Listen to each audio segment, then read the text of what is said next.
Bismillahirrahmanirrahim. Assalamualaikum warahmatullahi wabarakatuh. Gimana kabarnya anak-anak Ustaz semua? Semoga antum selalu sehat semuanya ya.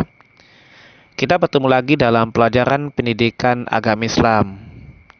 Sebelum belajar, mari kita berdoa terlebih dahulu agar pelajaran kita hari ini diberkahi oleh Allah Subhanahu wa taala. Allahumma inni as'aluka ilman nafi'an wa rizqan tayyiban wa amalan mutaqabbalan. Sebelum kita masuk materi pembelajaran, Ustadz kembali mengingatkan kepada kita semua agar selalu menjaga diri agar terhindar dari penularan virus corona. Dengan cara yang pertama selalu mencuci tangan pakai sabun, yang kedua memakai masker apabila keluar rumah. Yang ketiga, memperbanyak minum air putih. Yang keempat, rajin berolahraga. Yang kelima, makan makanan yang bergizi. Yang keenam, mendekatkan diri kepada Allah dengan rajin beribadah. Insya Allah kalau ini semua kita patuhi, kita bisa terhindar dari penularan virus corona ini.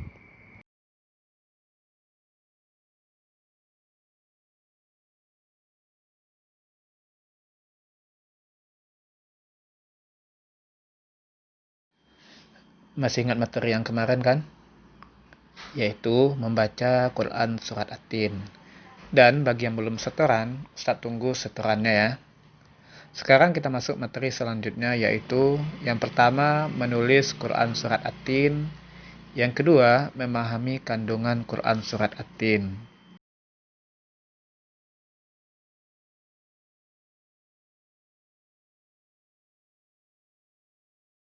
Adapun tujuan pembelajaran kita yaitu setelah mempelajari ini antum mampu yang pertama menulis Quran Surat At-Tin dengan baik dan benar.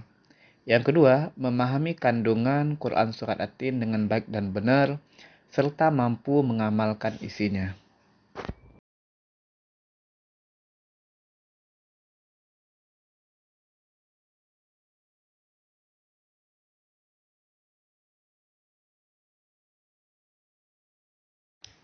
Kita masuk pada pelajaran pertama pada pertemuan kedua ini.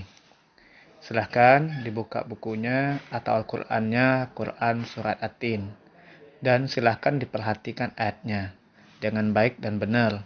Setelah itu silahkan ditulis ke dalam buku latihannya, kemudian dikirimkan hasilnya kepada Ustaz.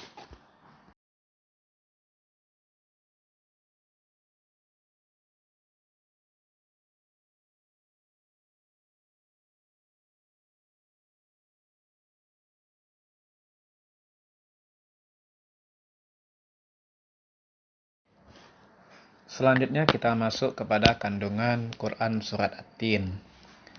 Mengapa dinamakan Surat At-Tin? Surat ini dinamakan At-Tin diambil dari kata At-Tin yang terdapat pada ayat pertama yang artinya buah tin. Surat At-Tin adalah surat yang ke-95 di dalam Al-Quran yang berjumlah 8 ayat dan termasuk golongan surat yang diturunkan di Mekah atau disebut juga surat Makkiyah.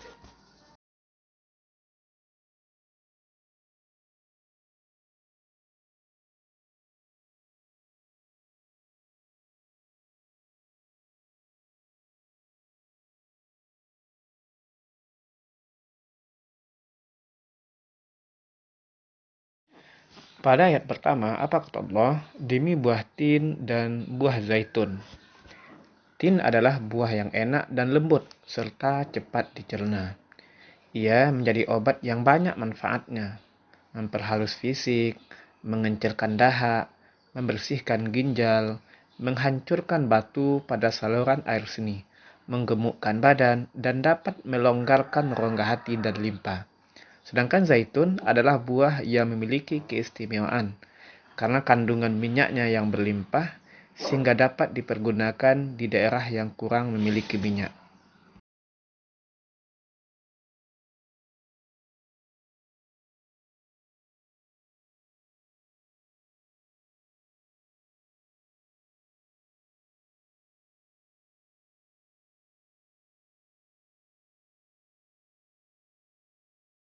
Pada ayat kedua, apa kata Allah? Demi Gunung Sinai. Gunung Sinai ini terletak di semenanjung Sinai, lintasan antara tanah Mesir ke Israel, Arab, dan Mesopotamia. Gunung setinggi 2.285 meter ini juga dikenal dengan nama Jabal Musa atau Gunung Nabi Musa. Karena di tempat ini Nabi Musa menerima wahyu pertama dan diangkat menjadi rasul. Pada malam Mi'raj, Rasulullah Shallallahu Alaihi Wasallam berhenti sebentar di tempat ini dan melaksanakan sholat sebagai penghormatan beliau pada kesucian tempat ini.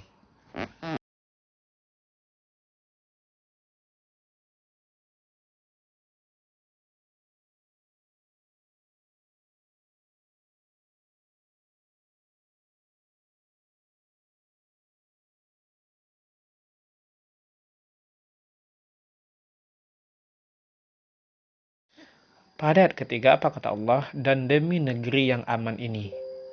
Kota yang aman adalah kota Mekah. Lihat gambar. Kota ini disebut dengan kota yang aman karena siapapun yang memasukinya terjaga keamanan dan keselamatannya. Kota Mekah juga disebut sebagai Ummul Qura dan tanah yang aman. Kota ini banyak menyimpan sejarah sejak zaman Nabi Ibrahim alaihissalam.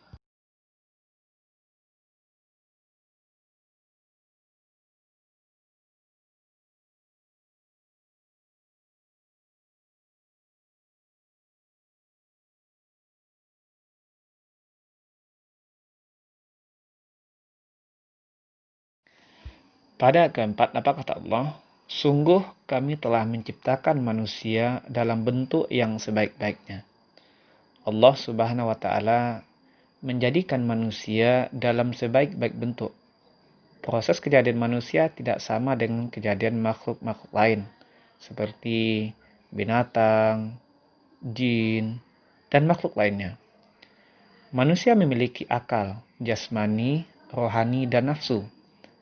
Anggota tubuh manusia serasi dan seimbang sehingga tampak indah, cantik, dan memudahkan untuk melakukan kegiatan. Sedangkan hewan hanya memiliki jasmani dan nafsu saja. Manusia harus mampu menjaga keseimbangan yang dimilikinya agar supaya menjadi mulia. Apabila manusia mengutamakan nafsunya, maka ia turun derajatnya seperti hewan. Selain rohani, manusia dibekali dengan akal pikiran, agar supaya dapat membedakan yang baik dan yang buruk.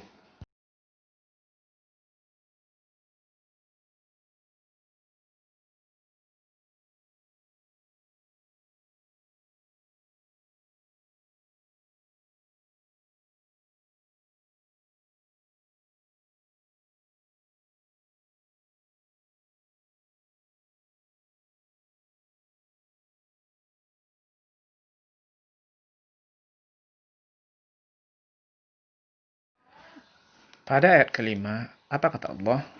Kemudian kami kembalikan dia ke tempat yang serendah-rendahnya. Allah Subhanahu wa taala mengingatkan manusia, sekalipun mereka sempurna, tetapi dapat turun derajatnya menjadi hina karena pengetahuan, sikap, dan perilakunya apabila telah keluar dari aturan yang telah ditetapkan oleh Allah Subhanahu wa taala melalui Rasulnya. Kita lihat pada gambar beberapa perbuatan yang menyebabkan kita itu menjadi hina, seperti mencuri, berkelahi, dan durhaka kepada orang tua.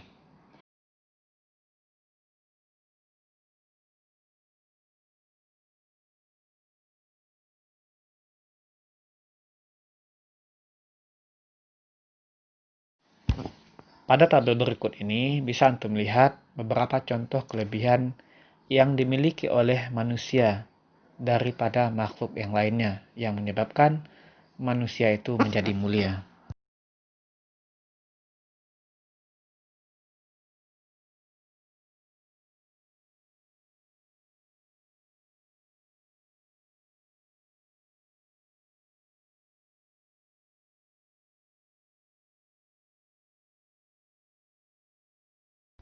Pada ayat ke-6, apa kata Allah?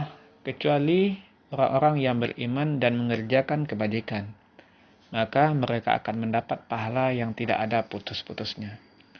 Orang-orang yang tidak pernah hina adalah mereka yang beriman dan melaksanakan amal soleh. Orang demikian itu akan selamat dari kehinaan dunia dan akhirat. Dia akan disenangi oleh banyak orang dan nanti di akhirat dia juga akan dimasukkan ke dalam surga oleh Allah Subhanahu wa taala. Pada gambar bisa antum lihat contoh orang beriman dan beramal soleh. Pertama, rajin beribadah kepada Allah. Yang kedua, gemar bersedekah. Yang ketiga, ikhlas menolong orang yang membutuhkan pertolongan kita.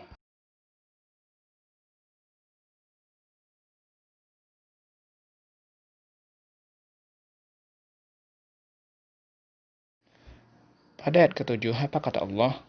Maka apa yang menyebabkan mereka mendustakan tentang hari pembalasan setelah adanya keterangan-keterangan yang nyata itu? Pada hari kiamat nanti, ada hari pembalasan terhadap perbuatan manusia yang baik dan buruk. Manusia seharusnya tidak meragukan adanya hari pembalasan, karena Allah Subhanahu wa taala sudah menunjukkan bukti-buktinya. Allah Subhanahu wa taala memberikan akal kepada manusia untuk berpikir tentang ciptaannya dan hati untuk merasakan iman. Pertanyaan Allah Subhanahu wa taala itu untuk mengingatkan adanya hari kiamat agar manusia tidak lupa dan lalai sehingga terjerumus dalam dosa kehinaan.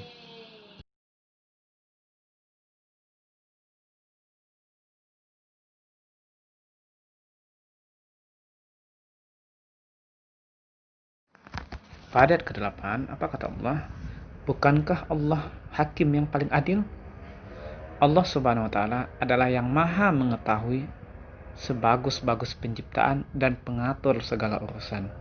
Allah Subhanahu wa taala yang memberi keputusan atas segala persoalan. Tiada perbuatan walau sekecil atom pun yang dapat terlepas dari pengadilan Allah. Pengadilan Allah Subhanahu wa taala adalah sebaik-baik pembuat keputusan. Allah Subhanahu wa taala Maha Pengasih kepada hambanya. Ia senantiasa mengingatkan agar manusia tidak lupa diri. Jika ternyata manusia masih melakukan dosa, maka karena keadilannya manusia akan menanggung akibat dan pembalasan atas dosanya itu. Allah Subhanahu wa taala juga telah menyiapkan kenikmatan bagi orang yang menjalankan syariatnya dan bagi orang-orang yang taat.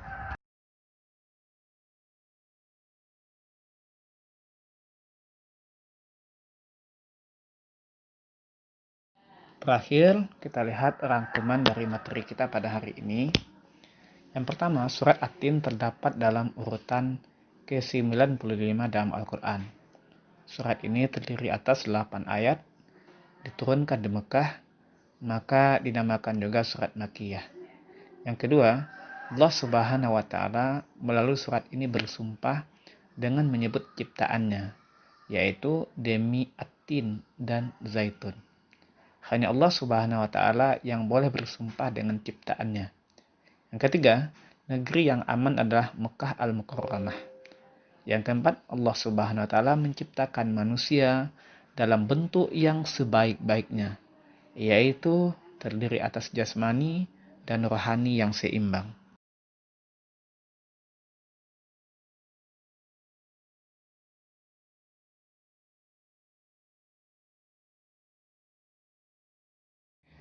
Demikianlah pelajaran kita pada hari ini, pelajaran tentang belajar menulis dan kandungan surat At-Tin. Dan mudah-mudahan antum semua bisa mengambil pelajaran dari pelajaran hari ini. Dan Ustaz juga mendoakan semoga antum semua menjadi makhluk yang mulia di sisi Allah Subhanahu wa taala dengan melaksanakan ketaatan kepada Allah Subhanahu wa taala. Ustaz mohon maaf atas segala kekurangan dalam penyampaian ini dan terima kasih sudah mendengarkannya. Kita tutup dengan hamdalah. Alhamdulillahirabbil alamin dan doa kafaratul majelis.